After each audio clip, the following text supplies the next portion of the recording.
बलुचिस्तानमधील पंजगुर येथे बलोच लिबरेशन आर्मीचा पाक लष्कराच्या ताफ्यावर हल्ल्यात 14 पाकिस्तानी लष्करी सैनिक ठार तर अनेक जण जखमी, बलुच आर्मीचा दावा।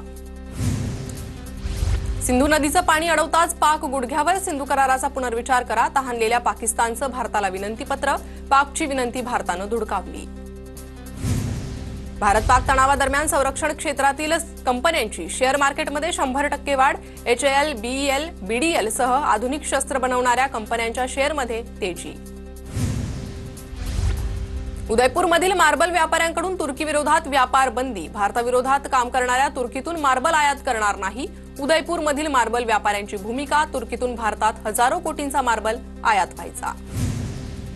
भारत पाकिस्तान युद्धविरामाबाबतची घोषणा अमेरिका का करतं, ट्रम्प यांच्या भारत पाक मध्यस्थीबाबत मोदी गप्प का, जयराम रमेश यांचा सवाल।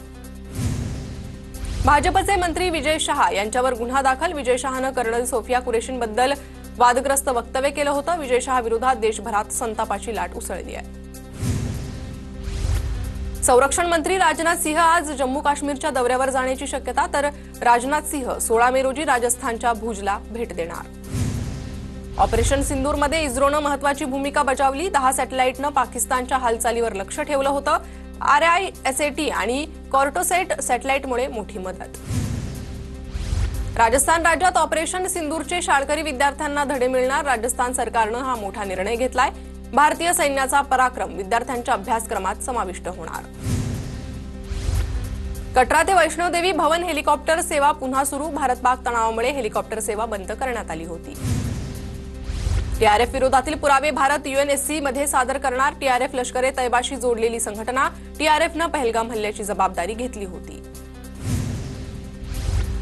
भारतात होणारी पाकिस्तानी झेंड्यांची विक्री ताबडतोब थांबवा, केंद्राकडून अॅमेझॉन, फ्लिपकार्टसह अनेक कंपन्यांना नोटीस जारी, फ्लॅग कॉर्पोरेशनच्या तक्रारीनंतर केंद्र सरकारकडून नोटीस। भारत पाक तणावाच्या वाळवंटातील व्यावसायिकांना फटका, पर्यटकांनी जैसलमेरमधील वाळवंटात जाण्याकडे पाठ फिरवली, सरकारनं मदत करावी अशी व्यावसायिकांची मागणी। भारतानं गोली का बदला मिसाईल्सनं दिला, ऑपरेशन सिंदूरच्या माध्यमातून पाकला सडेतोड उत्तर दिलं, तिरंगा रॅलीत उपमुख्यमंत्री एकनाथ शिंदेंची प्रतिक्रिया। छत्तीसगड आणि तेलंगणा सीमेवर नक्षलवाद्यांविरोधात मोठी कारवाई, सुरक्षा दलाकडून आतापर्यंत 31 कुख्यात नक्षलवाद्यांचा खात्मा, पंतप्रधान मोदींकडून भारतीय सुरक्षा दलाचं कौतुक। माजी संरक्षण सचिव अजय कुमार UPSCचे नवे अध्यक्ष, 29 एप्रिलपासून अध्यक्ष प्रीती सुदन यांचा कार्यकाळ संपल्यानंतर जागा रिक्त होती। अजय कुमार 1985च्या बॅचचे सेवानिवृत्त IAS अधिकारी आहेत। भारताचा golden boy Neeraj Chopra lieutenant colonel बनलाय, राष्ट्रपतींकडून नीरज चोप्राला सैन्य दलात मोठी जबाबदारी, नीरज भारतीय टेरिटोरियल आर्मी रेग्युलेशन ऍक्टनुसार सैन्यात सहभागी। महाराष्ट्रात 5127 कोटींची थेट परकीय गुंतवणूक, मुख्यमंत्री फडणवीसांच्या उपस्थितीत ब्लॅकस्टोन समूहासोबत सामंजस्य करार, कराराअंतर्गत राज्यात 10हून अधिक आधुनिक औद्योगिक आणि लॉजिस्टिक्स पार्क उभारले जाणार। मुख्यमंत्री देवेंद्र फडणवीस रत्नागिरीच्या मंडणगड दौऱ्यावर, डॉक्टर पारकर यांच्या वृद्धाश्रमाचा उद्घाटन करणार। उपमुख्यमंत्री अजित पवार बारामती दौऱ्यावर, छत्रपती सहकारी साखर कारखान्याच्या निवडणुकीसंदर्भात इंदापूर तालुक्यातील कुरवली गावात सायंकाळी जाहीर सभा। आमदार भास्कर जाधव यांच्या मुलानं घेतली अजित पवारांची भेट, अजित पवार चिपळूण दौऱ्यावर असताना विक्रांत जाधव यांनी अजित पवारांची भेट घेतली। देवनार कचरा भूमीतील कचरा हटवणार, महापालिकेनं निविदा मागवल्या, कचरा हटवण्यासाठी तब्बल 2368 कोटींचा खर्च होण्याचा अंदाज। टँकरने पाणी देताना नागरिकांकडून जादा शुल्क आकारू नका, पुणे महापालिका आयुक्त डॉक्टर राजेंद्र भोसले यांची टँकर चालकांना तंबी, टँकर चालक मालक असोसिएशनच्या पदाधिकाऱ्यांच्या घेतलेल्या बैठकीत तंबी। नवी मुंबईतील पाणी पुरवठा आज बंद राहणार, जलवाहिनी दुरुस्तीचं काम सुरू असल्यानं पाणी पुरवठा बंद, महापालिकेची माहिती। पाऊस आणि वादळी वाऱ्यामुळे नाशिक शहरातील पाणी पुरवठा विस्कळीत, तर काही भागांमध्ये कमी दाबाने पाणी पुरवठा। वर्षाअखेर ठाणे शहरात धावणार पहिली मेट्रो, मेट्रो 9 मार्गिकेवरील दहिसर काशीगाव दरम्यानच्या तांत्रिक चाचण्यांना सुरुवात। पुणे पोलीस आयुक्त अमितेश कुमार यांच्या पुढाकारानं पुणे वाहतूक पोलिसांना प्रशिक्षण, 1000 पेक्षा जास्त पोलिसांचा सहभाग, अमितेश कुमार यांनी सहभागी पोलीस कर्मचाऱ्यांचे आभार मानले। पुण्यात 4 महिन्यात 3.25 लाख वाहन चालकांवर कारवाई, गेल्या वर्षी जानेवारी ते एप्रिल या 4 महिन्यात 75,713 बेशिस्त वाहन चालकांवर कारवाई। पावसाळ्यापूर्वी टीएमटी बसगाड्यांच्या डागडुजीला वेग, जुन्या झालेल्या 51 बसगाड्या भंगारात, प्रशासनाची माहिती. उल्हासनगरातील कूपनलिकांची दुरुस्ती होणार, पालिकेकडून 46 लाखांची निविदा, पाणी पुरवठ्याला हातभार लागणार. राज्यात पुढील 5 दिवस मेघगर्जनेसह जोरदार पावसाचा इशारा, राज्यातील अनेक जिल्ह्यांसाठी हवामान विभागाकडून अलर्ट जारी, राज्यात विजांच्या कडकडाटासह पावसाची शक्यता. मुंबईत वादळी वाऱ्यांसह पावसाचा अंदाज, मुंबईसह ठाणे पालघर भागात वादळी वाऱ्यासह पाऊस पडण्याचा अंदाज, मागील 2 दिवसांपासून मुंबईत पावसाचं वातावरण. वाशिमच्या कारंजा शहरात मुसळधार पाऊस, काही भागात पाणी साचल्यामुळे व्यापाऱ्यांच्या दुकानात पाणी शिरलंय, पाण्याचा निचरा न झाल्यानं रस्त्याच्या कामांवरूनही नागरिकांचा संताप. लातूर उदगीर तालुक्यात मुसळधार पाऊस, वीज कोसळल्यानं काही प्राणी दगावले, तर अनेक ठिकाणी घराची पत्रही उडाली. नाशिकच्या कळवण तालुक्याला सलग 4थ्या दिवशी पावसानं झोडपलं, कांदा, मिरची, आंबा, टोमॅटो पिकाचं मोठं नुकसान, नुकसानीचे पंचनामे करण्याची शेतकऱ्यांची मागणी. अकोल्यात जोरदार पावसाची हजेरी, वादळी वाऱ्यासह विजेच्या कडकडाटासह मुसळधार पाऊस, अनेक भागात नुकसान.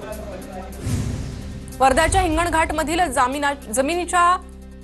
जामनीच्या 68 वर्षांच्या आजीबाईंनी 10वीची परीक्षा उत्तीर्ण केली आहे. 17 नंबरचा फॉर्म भरून आजीबाईंनी 10वीला 51% गुण मिळवले. इंदुताई सातपुते असं या आजीबाईंचं नाव. धुळ्याच्या अक्कलपाडा धरणातून पांझरा नदीत 220 दशलक्ष घनमीटर पाणी सोडलं. धुळे, शिंदखेडा, अमळनेर तालुक्यातील अनेक गावांना फायदा. जळगावच्या अमळनेरमध्ये आमदार अनिल पाटलांनी खरीप हंगामाच्या पार्श्वभूमीवर आढावा बैठक घेतली. शेतकऱ्यांना लागणारे बियाणे, खत आणि औषधांचा पुरेसा साठा उपलब्ध करण्याच्या सूचना. धुळे शहरातील महापालिकेनं बनवलेले महत्वाकांक्षी मियावाकी प्रकल्प रसातळाला, लाखो रुपये खर्च करून उभारलेल्या शहरी वनराईची दयनीय अवस्था, मनपानं लक्ष न दिल्यास आंदोलन करणार, ठाकरे गटाचा इशारा. साताऱ्यातील मोती चौक, खणाळी, शनिवार चौक परिसरातील व्यावसायिकांचे स्टॉल नगरपालिकेनं हटवले. व्यावसायिकांचं जिल्हाधिकारी कार्यालयासमोर साहित्य विक्रीचे स्टॉल उभा करून अनोखं आंदोलन. नंदुरबार जिल्ह्यातील जुन्या 27 लघु पाटबंधाऱ्यांची दुरुस्ती केली जाणार, पाटबंधाऱ्यांच्या दुरुस्तीमुळे शेतकऱ्यांना पाण्यासाठी फायदा होणार. छत्रपती संभाजी महाराजांच्या 368व्या जयंतीनिमित्त साताऱ्याच्या मुस्लिम शिवप्रेमींकडून छत्रपती सन्मान ज्योत. मुस्लिम शिवप्रेमींनी किल्ले वंदनगडापासून शिवतीर्थपर्यंत छत्रपती सन्मान ज्योत यात्रा काढली. शेकडो मुस्लिम शिवप्रेमी सहभागी. डोंबिवलीच्या आयरे गावात राघो हाईट्स इमारतीवर केडीएमसीची कारवाई. केडीएमसीच्या कारवाईला रहिवाशांचा विरोध. इमारत बांधताना झोपले होते का, रहिवाशांचा सवाल. पुण्याच्या इंदापुरात राष्ट्रवादी अजित पवार गटाच्या शहराध्यक्ष शैलेश पवारांवर मध्यरात्री हल्ल्याचा प्रयत्न, 4 जणांविरोधात गुन्हा दाखल.